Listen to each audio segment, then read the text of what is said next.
주일학교 출신이거나 교회를 다닌 지 한 5년 이상 되신 분들이라면 한 번 이상은 꼭 들어봤을 만한 찬양이 있습니다. 바로 무화과 나뭇잎이 마르고라는 띵곡입니다.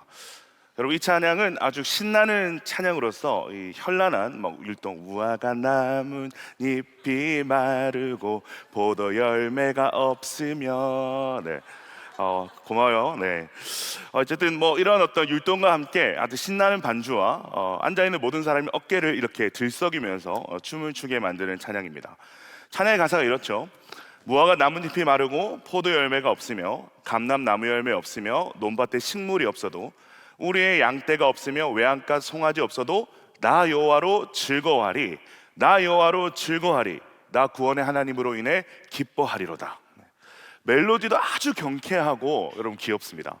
그리고 가사에 등장하는 단어들이 막 이런 거예요. 막 무화과 나뭇잎, 감람나무, 논밭, 양, 송아지, 뭔가 아주 막 귀염귀염한 동화의 한 장면 같은 어떤 단어들이 쫙 이렇게 나열되고 있습니다.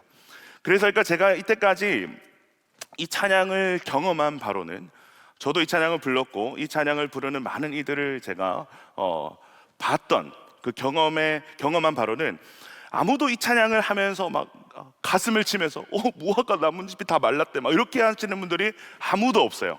울면서 무겁게 이 찬양을 부르는 사람 저는 단 한 사람도 본 적이 없습니다. 최대한 밝고 경쾌하게 그리고 귀엽게 이 찬양을 부르는 거죠.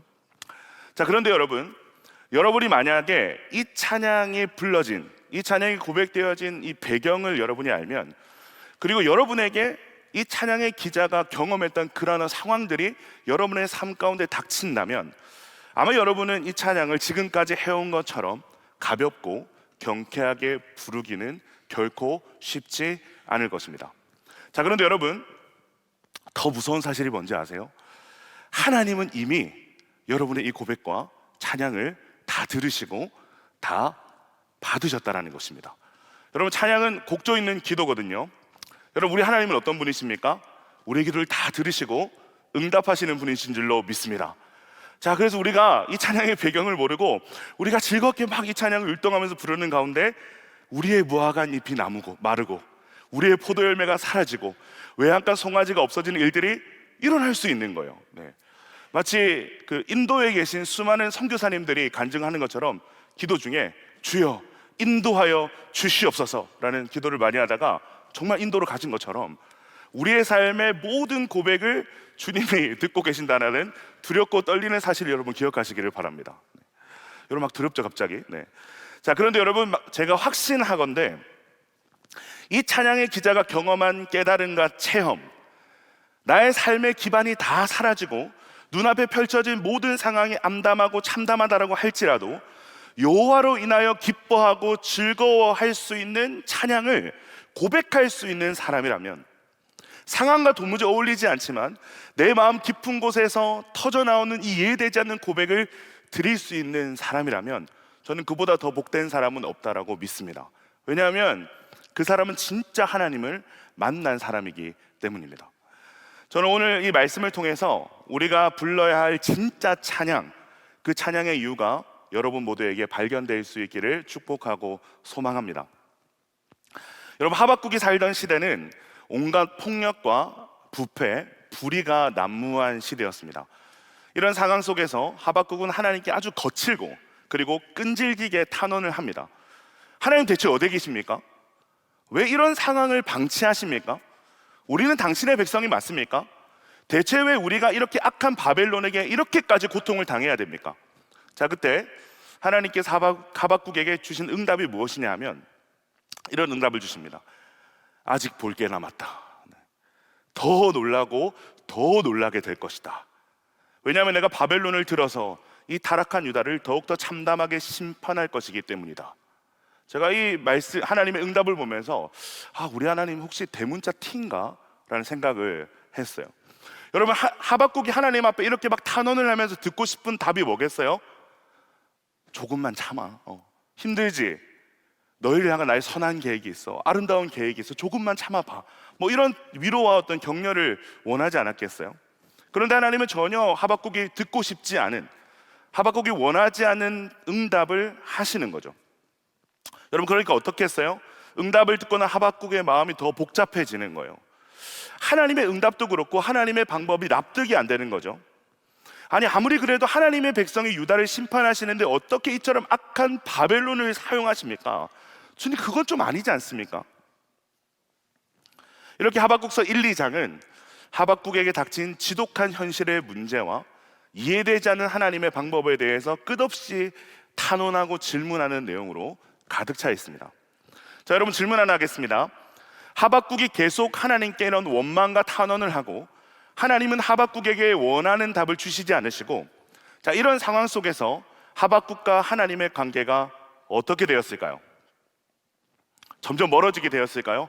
하나님 티 안 나요. 더 이상 하나님한테 얘기 안 할래. 하나님과 점점 이렇게 멀어지게 되었을까요? 아니면 우리의 모든 예상과 생각을 뒤집고 하박국이 하나님과 가까워지게 되었을까요? 근데 놀랍게도 이러한 탄원의 과정 속에서 하박국은 자기도 모르는 새에 점점 더 하나님께 가까이 가게 되는데요, 그 가까이 되는 과정 속에서 놀라운 변화가 일어납니다. 어떤 변화일까요? 유다의 변화가 일어날까요? 바벨론의 변화가 일어날까요? 아니에요. 상황은 아무것도 변하지 않는데 기도하는 하박국의 중심에 변화가 일어납니다. 여러분, 이것이 기도의 신비입니다. 우리는 우리가 기도하는 문제나 대상을 바꿔달라고 하나님께 기도하는데요, 예를 들어 하나님, 우리 어머니 아버지 좀 변화시켜 주세요. 우리 가정 좀 변화시켜 주세요. 하나님, 이 문제를 좀 해결해 주세요. 그런데 생각보다 우리가 원하는 타이밍에 하나님은 응답하시지는 않거든요. 왜냐하면 하나님은 먼저 기도하는 사람을 변화시키기를 원하시기 때문입니다. 기도해본 사람은 다 압니다. 지금 하박국이 그것을 경험하는 거죠. 어떻게 변합니까? 탄원하는 자에서 인내하는 자로, 인내하는 자에서 신뢰하는 자로 변화되는 거예요. 그리고 그 변화의 정점인 3장에서 탄원으로 시작했던 하박국의 고백이 하나님을 향한 찬양의 고백으로 바뀌게 되는 것을 우리는 살펴볼 수 있습니다. 그래서 놀랍게도 3장은 하박국의 노래로 가득 차 있습니다. 사랑하는 청년 여러분, 하박국의 상황이 변했나요? 하나님이 예고하신 심판을 거두셨나요? 아니에요. 하박국의 상황은 전혀 변하지 않았습니다. 여전히 유다의 죄악은 창궐하고 유다는 곧 바벨론에 의해 멸망할 것입니다. 그런데 지금 하박국이 하나님을 찬양합니다. 하나님을 노래합니다. 여전히 변하지 않는 고통스러운 어떤 현실이지만 하박국에게 새롭게 보여지는 게 있는 거예요. 노래할 이유가 생겨난 거죠. 자, 우리 3장 1절 말씀 우리 같이 한번 읽어보겠습니다. 3장 1절입니다. 시작. 시기온옷에 맞춘 선지자 하박국의 기도라. 시기온옷, 너무나도 생소한 단어가 여기에 등장하고 있습니다. 이 시기온옷이라는 단어의 근거는 시편 7편에서 찾을 수가 있는데, 시편 7편의 표제를 보면 시가요이라고 적혀 있습니다. 이 시가요는 급격한 변화가 있는 열광적인 노래, 그리고 슬픔의 내용을 담은 노래라는 뜻을 가집니다. 그리고 이 시가요의 복수형이 바로 시기오노시라는 단어입니다. 즉, 일상적인 리듬에서 벗어나 파격적으로 연주되는 노래임과 동시에 아주 슬픈 상황에서 불러지는 노래다라는 것이죠. 이 슬픔의 노래라는 뜻처럼 지금 하박국의 상황은 참으로 참담합니다. 우리 16절 한번 말씀을 읽어볼까요? 16절입니다. 시작. 내가 들었으므로 내 창자가 흔들렸고 그 목소리로 말미암아 내 입술이 떨렸도다. 무리가 우리를 치러 올라오는 환난을 내가 기다림으로 썩이는 것이 내 뼈에 들어왔으며 내 몸은 처소에서 떨리는도다. 심판의 날을 기다리는 하박국은 지금 창자가 흔들리는 듯한, 뼈가 썩고 몸이 떨리는 듯한 두려움과 고통을 느끼고 있습니다. 그런데 이러한 상황 속에서 노래가 시작되는 거죠, 갑자기. 그런데 이 노래가 어떤 악기에 맞춰 있는지 보세요. 19절에 보면 지휘하는 사람을 위하여 내 수금에 맞춘 것이니라 라고 되어 있거든요. 여러분, 수금은 오늘날 이 하프와 같은 악기입니다. 아름답게 이렇게 손으로 뜯는 악기가 하프죠. 자, 지금 하박국이 처해 있는 상황과 여러분 어울립니까? 어울리지 않습니까? 전혀 어울리지 않아요. 상황과 전혀 어울리지 않는 아름답고 고상한 연주에 맞추어서 갑자기 반주가 띠로리 하면 시작되는 거예요. 지금 하박국의 상황은 참담합니다. 너무나도 고통스럽습니다. 그런데 하박국이 부르는 노래는 너무나도 고상하고 아름다운 선율과 반주에 맞추어져 있다라는 거예요. 여러분, 그 이유가 무엇일까요? 첫 번째 그 이유는 하박국이 하나님을 경외하기 시작했기 때문입니다. 우리 2절 말씀을 같이 한번 읽어보겠습니다. 2절입니다. 시작. 여호와여, 내가 주께 대한 소문을 듣고 놀랐나이다. 여호와여, 주는 주의 일을 이 수년 내에 부응하게 하옵소서. 이 수년 내에 나타내시옵소서. 진노 중에라도 긍휼을 잊지 마옵소서. 2절에 소문이라는 단어 한번 동그라미 쳐볼래요? 소문. 이 소문이라는 단어는 세번역 성경을 보면 명성이라고 번역이 됩니다. 즉 하박국이 하나님의 명성을 듣고 놀랐다는 겁니다. 여러분, 명성을 듣고 놀랐다는 것은 아주 중요한 의미를 담고 있습니다. 명성을 듣고 노래한다라는 건요, 과거와 그리고 미래를 하나님의 존재로 연결하는 노래를 한다라는 의미입니다. 다시 한번 설명드릴게요. 명성을 듣고 노래한다라는 것은 과거와 현재 그리고 미래를 하나님이라는 이 존재로 연결해서 노래할 수 있게 되었다라는 말입니다. 즉 과거에 역사하셔서 명성을 날리셨던 하나님께서 현재와 미래에도 역사하실 것이라는 소망을 담은 노래라는 것이죠. 여러분, 이것은 하박국 같은 특별한 어떤 선지자에게만 일어나는 일이 아닙니다. 이 일은 성경 말씀을 진리로 고백하는 우리의 신앙에서 반드시 경험되어져야 되고 일어나야만 하는 일입니다. 과거에 역사하신 하나님의 명성으로 말미암아 현실의 상황을 뛰어넘어 미래를 기대하게 되는 것, 여러분, 이것이 우리가 성경을 읽고 묵상하며 우리의 삶에 적용해야 되는 아주 중요한 이유인 것이죠. 여러분, 성경은 역사입니다. 어떤 역사일까요? 인간은 하나님 앞에서 계속해서 실패하지만 하나님은 그러한 인간을 끝까지 포기하지 않으시고 구원하시며 온전하게 하시는 하나님의 놀라운 사랑과 열심의 역사가 바로 성경입니다. 저는 그 성경이 너무 좋아요. 이것이 누군가가 지어낸 소설이나 신화라면 결코 하나님의 백성들의 실패 이야기를 이렇게 적나라하게 기록하지는 않았을 것이라고 생각을 합니다. 죄를 범하고 타락하고 배교하고 고난당하고 누군가를 이 기독교라는 종교에 끌어들이기 위해서 지어낸 책이라면 절대로 이렇게 기록해서는 안 되죠. 형통하고 복을 받고 무조건 성공하고 승리하고, 그런데 성경에서 나타나는 인간의 역사는 그렇지 않습니다. 인간은 계속해서 넘어지는 거예요. 인간은 계속해서 한계를 경험하는 거예요. 고난당하는 거예요. 실패하는 거예요. 그렇게 성경을 제대로 읽으면 우리 안에 어떤 마음이 생기는가 하면, 야, 이 성경의 말씀이 나의 이야기구나. 이 성경의 말씀이 우리의 이야기구나. 믿음에 실패하고 거룩에 실패하고 순종에 실패하는 우리의 이야기구나. 자, 그런데 이런 우리의 이야기만 기록된 것이 성경이 아니라는 거죠.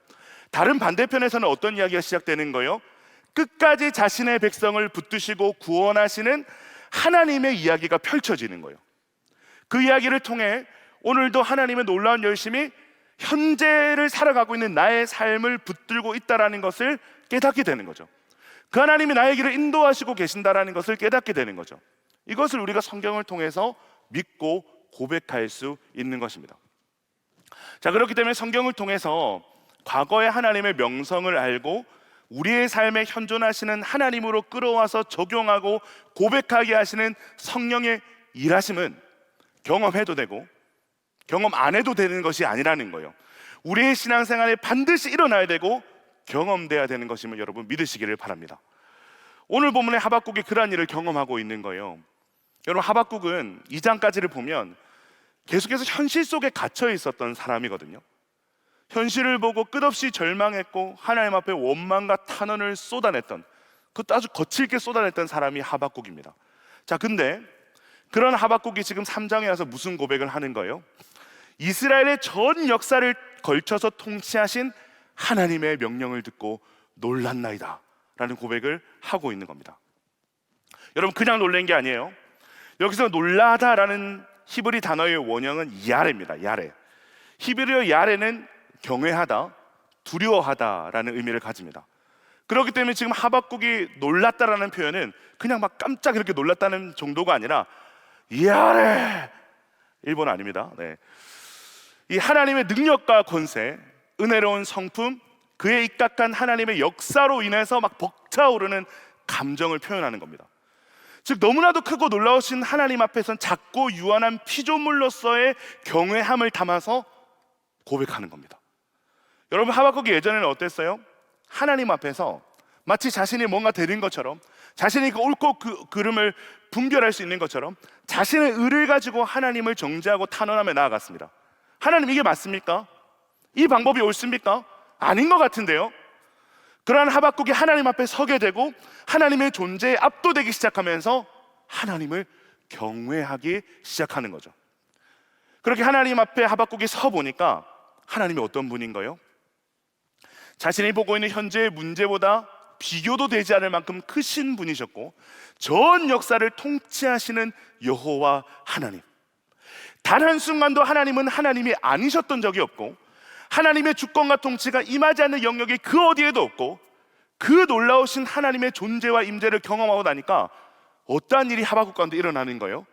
원망과 탄원이 가득하던 그의 입에서 하나님을 경외함으로 인한 찬양이 쏟아지기 시작하는 겁니다. 사랑하는 야베스 동력자 여러분, 하나님을 만난다는 건 시시한 일이 아니에요. 하나님을 만난다는 것은 그냥 옆집에 있는 동네 아저씨 만나는 그 정도가 아니라는 거예요. 하나님을 만나기만 해도, 그분의 존재만 우리가 온전히 바라보기만 해도 이렇게 위대한 일들이 일어난다는 것을 우리는 기억해야 합니다. 근데 상황과 현실에 매몰되었을 때는 하나님이 안 보여요. 문제만 그래서 너무 커 보이는 거죠. 내 생각대로 움직여 주시지 않는 하나님이 너무 답답해 보이고 막 미련해 보이고 나를 사랑하지 않는 것 같고 무등해 보이고 그 하나님을 믿고 앉아있는 내 신앙이 너무나도 허망해 보이고, 그런데 그런 우리를 하나님께서 찾아오셔서 당신을 향해서 눈을 뜨게 하시기 시작하면 문제와 상황이 아무것도 아니게 되는 거예요. 하나님이 너무 위대하고 너무 크신 거죠. 그래서 상황과 환경을 뛰어넘어서 그 크고 위대하신 하나님을 바라보면서 경외함을 가지고 찬양할 수 있게 되는 것입니다. 제가 너무 좋아하는 말이 있어요. 하안다두 하두안두. 따라해 볼래요? 하안다두 하두안두. 네. 하나님을 두려워하지 않으면 다른 모든 것들이 두려워지고 하나님을 두려워하기 시작하면 다른 모든 것들이 두렵지 않게 된다. 하안다두 하두안두. 네. 사랑하는 야베스 동역자 여러분, 여러분은 하나님을 경외하고 있습니까? 오늘 이 자리에 여러분 아까 찬양했잖아요, 그죠? 하나님의 크고 위대하신 가운데 여러분 압도되고 있습니까? 하나님의 크고 위대하심과 하나님의 그 놀라우신 통치와 창조의 역사 가운데, 그분의 존재 가운데 여러분의 작은 존재로 그분을 바라볼 때에 압도되는 하나님을 향한 경외함을 여러분 예배하고 있습니까?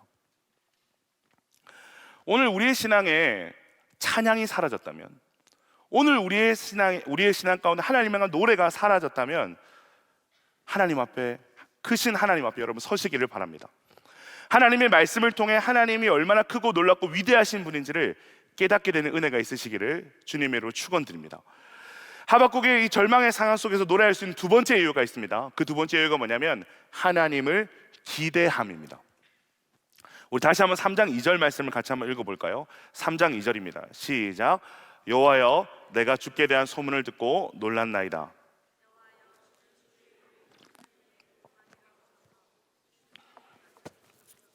진노 중이라도 긍휼을 잊지 마옵소서. 여호와여, 주는 주의 일을 이 수년 내에 부흥하게 하옵소서. 여기 나오는 이 부흥이라는 단어는 히브리어로 카야라는 단어입니다. 우리는 막 숫자가 막 늘고 막 커지고 이런 의미로 부흥을 사용할 때가 많은데, 부흥의 뜻은 다시 살리다라는 뜻을 가지고 있습니다. 제가 부흥 첫 번째 설교할 때 여러분에게 설명드렸었죠. 여러분, 하박국이 처한 상황이 어떻습니까? 조국 남유다는 죄악으로 가득 찼고 이제는 바벨론으로 말미암아 심판받아 멸망할 것을 기다리고 있는 아주 절망적인 상태입니다. 이 하박국이 보기에도 유다는 소생이 불가능할 정도로 타락했습니다. 영적으로 완전히 죽어버린 거죠. 그렇기 때문에 지금 하박국이 구하는 부흥은 죽은 것이나 다름없는, 결코 소생할 가능성이 보이지 않을 정도로 소망이 없는 것을 다시 살리는 일입니다. 자, 그렇다면 완전히 죽은 것을 다시 살리는 일, 여러분 그것은 누구에게 속한 일입니까? 우리에게 속한 일입니까? 우리가 할 수 있는 일입니까? 아니죠. 누가 하셔야 되는 일인가요? 하나님이 하셔야 되는 일, 하나님께만 속한 일이라는 거예요. 그렇기 때문에 지금 하박국이 구하고 있는 부흥은 오직 하나님만을 기대하고 바라는 상태다라고 할 수 있겠습니다. 지금이야말로 하나님이 일하실 때구나, 하나님이 아니면 도무지 살아날 수 없는 때구나, 하박국은 이제는 하나님이 하셔야 될 때가 되었음을 기대하면서 하나님 앞에 간구하고 있는 거죠. 여러분, 우리도 그럴 때가 있지 않습니까? 도저히 희망이 없어 보이고 회복이 불가능해 보일 때, 내 힘으로 더 이상 할 수 있는 것이 아무것도 없다라고 느껴질 때, 너무나도 힘들고 절망적인 상황을 우리도 마주할 때가 있습니다. 자, 그때 이 믿음의 고수들은 기대를 가집니다. 어떤 기대일까요? 이제 내가 할 수 있는 것이 아무것도 없으니까 지금부터 하나님이 하시겠구나, 하나님의 타이밍이겠구나. 여러분, 성경을 한번 보십시오. 정말 많은 사람들이, 어쩌면 모든 사람들이 내 힘으로 어찌할 수 없는 상황 속에서 하나님을 만납니다. 제자들이 밤새도록 물고기를 낚는데 한 마리도 낚이지 않는 상황 속에서 예수님이 찾아오시고, 열대를 혈루병으로 고생하던 그 여인도 수많은 의사를 찾아다녔지만 결국 나을 수가 없어서 예수님께 나와 옷자락을 만짐으로 예수님을 알게 되고, 눈먼 바디메어도 베데스다 연못에서 38년간 누워있던 중풍병자도, 여러분, 그들 모두의 공통점이 무엇입니까? 자신의 힘으로는 아무것도 할 수 없었던 절망의 끝자락에서 자신들을 찾아오신 예수님을 만난 거예요. 그 주님을 붙든 거죠. 지금 하박국도 마찬가지인 거예요. 상황에 매몰돼서 하나님이 누구이신지를 제대로 바라보지 못하고, 왜 그렇습니까? 대체 이런 일이 왜 일어나야 됩니까? 라는 왜 라는 질문만 쏟아냈던 하박국이 이제는 하나님의 명성, 하나님의 업적, 하나님의 존재와 성품의 근거에서 하나님만이 하실 수 있는 회복, 다시 살리는 일을 기대하고 있는 거죠. 하나님, 이제 알겠습니다. 이제 하나님이 하실 타이밍이시군요. 하나님의 일을 간절히 기대하고 소망합니다라는 기대의 고백을 하고 있는 것입니다. 사랑하는 아버지 동역자 여러분, 우리의 한계, 우리의 무능함을 깨닫는 일은 하나님 안에서의 절망이 아닙니다. 믿음의 눈으로 보면 이제 하나님께서 일하실 타이밍이라는 거죠. 시편 46편에서 하나님께서 뭐라고 이스라엘에게 말씀하십니까? 너희는 가만히 있어 내가 하나님됨을 알지어다. 내가 문 나라 중에서 높임을 받으리라. 내가 세계 중에서 높임을 받으리라 라고 말씀을 하십니다. 뒤에는 애국 군대가 쫓아오고 앞에는 거대한 홍해가 가로막고 있는, 우리로서는 아무것도 할 수 없는 그 막막한 지점이 어떤 지점이라는 거요? 하나님의 타이밍이라는 거죠. 바로 아무것도 할 수 없고 완전히 죽어버린 것들을 다시 살리시는 부흥의 자리라고 하나님께서 말씀하고 계신 것입니다. 해결할 수 없는 문제의 자리, 나아지지 않는 상처의 자리, 채워지지 않는 내면의 결핍들, 외로움과 두려움과 불안과 염려의 자리들, 바로 그 자리가 어떠한 자리인 거예요? 내가 할 수 없는 자리. 그런데 뒤집어 보면 하나님만이 하실 수 있는, 다시 살려주시는 부흥의 자리라는 것입니다. 이 주권 양도의 자리, 나의 힘을 빼고 하나님께 다 맡기는 그 지점에서 부흥이 시작되는 거죠. 여러분, 오늘 하박국의 고백을 보세요. 여호와여, 주는 주의 일을 이 수년 내에 부흥하게 하옵소서라고 고백을 하거든요. 근데 하나님이 하시고자 하는 일이 무엇이었습니까?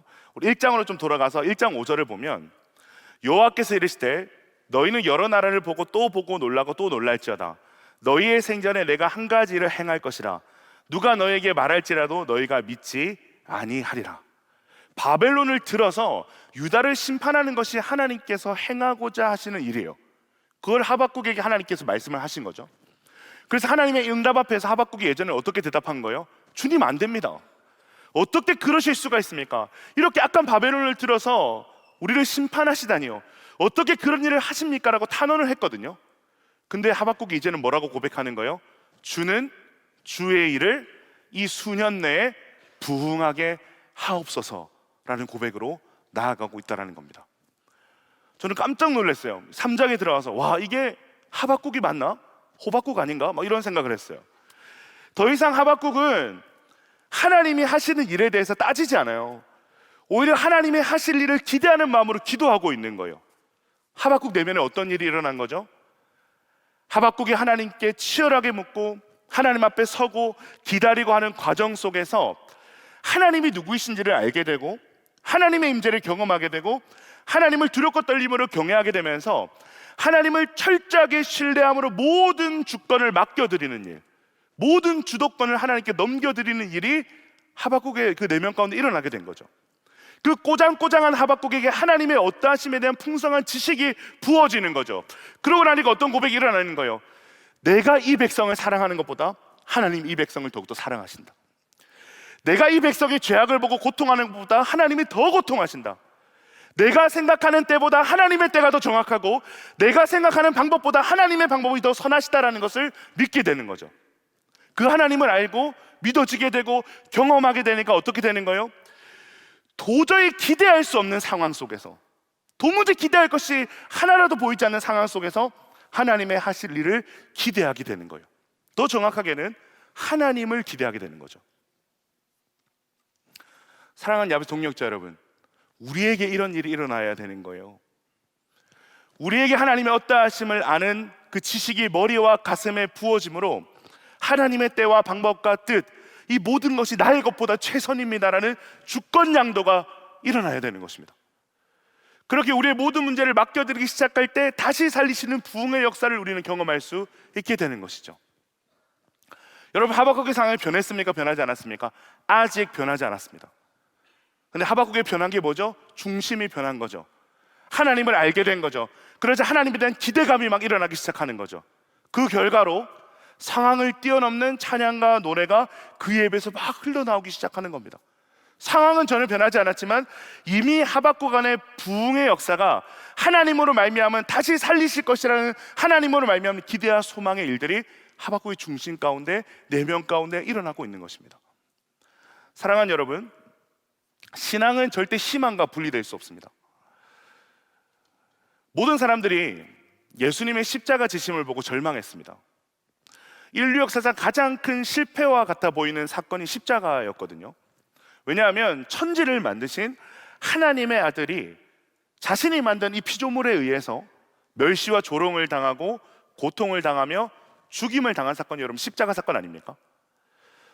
인류 역사상 아마 가장 큰 실패, 가장 큰 절망의 십자가가 아닐까 싶습니다. 그런데 만약에 예수님께서 정말 이 십자가에 달려서 죽으신 것으로만 끝이 났다면 십자가는 실패와 절망의 사건일 수 있습니다. 자, 그런데 여러분, 이 십자가 사건이 궁극적으로 가리키고 있는 것이 무엇입니까? 부활이죠. 부활입니다. 그 부활을 통해서 예수님께서는 당신을 믿는 모든 사람들의 사망 권세를 깨시고 그들 또한 부활의 영광에 참여하게 하시는 세상에서 가장 위대한 일을 이루셨습니다. 가장 큰 실패가 가장 위대한 일을 이루게 된 거죠. 오늘 하박국의 인생, 탄원에서부터 노래로, 찬양으로 변화되어가는 하박국의 인생도 마찬가지인 거예요. 마치 십자가를 통과해서 부활의 소망을 바라보게 되는, 그 십자가의 고통을 통과한 후에 부르게 되는 노래가 이 하박국의 노래와 같은 노래라는 것입니다. 그 노래가 바로 17절에 등장하는 무화과 나뭇잎이 마르고 포도 열매가 없으며, 이 노래인 거예요, 여러분. 많은 성경학자들이 이 노래의 시작이 17절부터가 아니라 16절부터가 이 노래의 시작이다라고 보고 있습니다. 16절이 어떤 내용들이었어요? 내가 들었으므로 내 창자가 흔들렸고 그 목소리로 말미암아 내 입술이 떨렸도다. 무리가 우리를 치러 올라오는 환난 날을 내가 기다림으로 썩이 된 것이 내 뼈에 들어왔으며 내 몸은 내 처소에서 떨리는도다. 3절부터 15절까지를 보면 하나님의 심판 앞에 온 땅이 진동하고 산이 흔들리고 강물이 넘치고 바다가 막 소리를 지릅니다. 그것을 본 하박국의 창자가 막 흔들리는 거예요. 입술이 막 떨리는 거예요. 뼈가 썩는 듯한 고통을 겪는 거죠. 그런데 그 무서운 고통을 지나는 가운데 하박국은 하나님의 회복의 메시지를 발견하는 거예요. 그 회복의 메시지가 어디 있냐면 3절에 있거든요. 3절에 보면 하나님이 대만에서부터 오시며 거룩한 자가 바란산에서부터 오시는도다. 학자들은 아주 오랜 시간 동안 이 대만과 바란산에 대해서 연구를 했습니다. 근데 그 연구의 결과를 하나로 도출해내기가 쉽지 않았어요. 그런데 그 학자들이 오랜 연구를 하면서 내린 합의점이 딱 하나가 있어요. 그 하나가 무엇인가 하면 이 대만과 바란산은 출애굽에서 가나안에 이르는 최단 코스다. 즉 하나님의 이스라엘 백성을 구원하시는 여정이다라는 합의점 하나를 만들어냈습니다. 자, 그렇기 때문에 하박국이 3절에서 고백하는 것처럼 하박국이 그 고통하는 그 과정 속에서 바라보게 된 것이 뭐라는 거예요? 지금은 우리가 비록 하나님의 심판 앞에서 뼈가 떨리고 사지가 떨리듯 그러한 고통 속에 있지만 결국은 메시아를 통해서 이 백성을 구원하실 것이라는 하나님의 놀라운 구원의 계획을 하박국이 목도하게 된 것입니다. 이스라엘을 애굽에서 구원하신 하나님, 패역한 이스라엘이 광야를 안전하게 지나도록 지키셨던 하나님, 약속의 땅에서도 보호하셨던 하나님, 그 하나님의 명성을 통해서 눈에 보이는 상황은 여전히 절망이고 아픔이지만 하나님은 반드시 우리를 다시 살리실 수 있는 분이며 반드시 우리를 구원하실 것이다라는 기대와 소망이 절망 속에서 하박국을 노래하게 하는 거예요. 사랑하는 청년 여러분, 우리도 마찬가지인 겁니다. 우리 눈앞에 보이는 상황은 여전히 아픔이고 절망일 때가 너무나도 많죠. 우리도 이삭애들 또 입시 결과 또 기다리고 있지 않습니까? 이 청년의 때 얼마나 아픔과 절망과 두려움들이 많아요. 취업과 결혼과 여러 가지 여러분 미래의 일들 앞에서 해석되지 않아도 현실의 고통 속에서 얼마나 아파하고 절망스러울 때가 많습니까? 근데 그때 말씀이 들려오는 거예요. 하나님의 말씀이 들려오는 거예요. 하나님의 말씀이 내 마음까지 울려 퍼지기 시작하는 거예요. 그 말씀을 통해서 하나님의 어떠하심, 오늘 이 하박국 말씀을 빌어서 얘기하자면 하나님의 명성이 들려올 때 하나님께서 당신의 그 백성들의 행하신 일들이 우리 안에 다시 한번 상기될 때 과거의 일을 기록한 이 성경의 말씀이 살아 운동력 있는 말씀으로 우리에게 찾아오는 거죠. 그 말씀이 우리의 삶을 새롭게 해석하고 미래에 대한 소망을 주는 역사가 일어나는 거예요. 처음에는 우리가 말씀을 읽는 것 같은데 말씀이 내 삶을 읽는 일들이 일어나는 거죠. 지금 내 눈에는 무화과 나뭇잎도 포도나무 열매도 감람나무 열매도 밭에 먹을 것도 우리의 양떼나 소가 없는 절망적인 상황일지라고 할지라도 나는 그것으로 말미암아 내 눈에 보이는 것으로 말미암아 절망하지 않고 오직 여호와로 말미암아 즐거워하며 나의 구원의 하나님으로 말미암아 기뻐하리로다. 이런 진정한 찬양의 부흥이 우리 가운데 일어나게 되는 것입니다. 말씀을 정리합니다. 사랑하는 여러분, 세상 사람들은요 좋은 환경이 좋은 고백을 만든다라고 생각을 합니다. 그런데 성도는요 달라요. 성도는 세상과 다른 사람들입니다. 시련이 있고 고통이 있을 때에도 그 시련과 고통과 아픔 중에 가장 아름다운 글을 쓰고 오랫동안 사람들에게 사랑받을 수 있는 고백을 쏟아놓는 사람들이 성도입니다. 여러분, 다윗이 수많은 시편을 썼잖아요, 그죠? 근데 그 시편의 대부분은 다윗이 고통 가운데 있을 때 썼던 노래들입니다. 이것이 무엇을 보여주는 거예요? 환경이 열악하고 어려울 때도 다른 사람과는 다른 것들을 읽어내고 누리는 사람들이 저와 여러분과 같은 하나님의 백성들, 하나님의 자녀들, 성도라는 거예요. 하나님께서 오셔서 우리의 내면을 변화시키시고 그 내면에 말씀을 주시고 그 말씀이 우리 안에 있는 성령으로 인해서 우리 인생에 체화될 때 가장 열악하고 어려운 환경에서도 최고로 아름다운 고백을 쏟아놓을 수 있는 사람들, 이것이 성경이 증언해주는 성도의 찬양입니다. 하박국 이러한 찬양을 할 수 있는 이유를 19절에서 이렇게 고백합니다. 주 여호와는 나의 힘이시라. 나의 발을 사슴과 같게 하사 나를 나의 높은 곳으로 다니게 하시리로다. 주 여호와는 나의 힘이시라. 주 여호와는 나의 힘이시라. 하나님이요, 오늘 저와 여러분에게 원하시는 건 딱 하나입니다. 내가 너의 힘이냐? 정말 내가 너의 힘이냐? 어떤 상황에서도 소망할 수 있고 일어설 수 있는 힘이 나냐? 여호와냐? 예수 그리스도냐? 라고 묻고 계신 거죠. 무화과 나무가 무성하지 못한 현실 속에서도 하나님의 그 어떠하심을 생각할 때, 하나님께서 우리에게 베풀어 주신 그 사랑을 생각할 때 힘이 나고 소망이 생겨나는지, 여호와로 말미암아 즐거워하며 노래할 수 있는지를 우리에게 묻고 계신 거죠. 왜냐하면 그것이 하나님을 알고 믿는 자가 부르는 찬양이기 때문입니다. 사랑하는 여러분, 여러분에게는 어떤 노래가 불러지고 계세요? 여러분은 어떤 노래를 흥얼거리며 살아가고 계십니까? 그리고 여러분이 노래할 이유, 노래할 힘은 어디서부터 나오는 것입니까? 하나님은 오늘 우리에게 현실에 얽매여서 상황에 매몰되어서 조금 넉넉하면 기뻐하고 모자라면 어깨가 축 처지는 하나님이 아닌 다른 것에 일희일비하는 죽은 신앙을 내려놓으라고 명령을 하십니다. 가짜 소망을 다 털어버리고 참 소망 대신 하나님만을 바라보고 노래하라고 우리에게 명령하고 계십니다. 하나님을 아는 것, 하나님의 임재를 경험하는 것, 그래서 하나님을 경외함으로, 하나님을 기대함으로 그분을 기뻐하고 노래하는 것. 여러분, 이것이 고난이라는 당금질을 통해서 우리의 신앙의 불순물들을 제거하시고 참 신앙, 참 노래를 부르게 하시는 하나님의 계획인 줄로 믿습니다. 사랑하는 여러분, 우리의 모든 인생에 대한 최종적인 대답은 하나님이십니다. 아멘. 우리의 모든 상황 속에서 하나님이 전부가 되시고 하나님만이 남는 놀라운 그 응답, 이 놀라운 축복의 노래를 부르게 되는 저 여러분 되시길 주님의 이름으로 축원드립니다.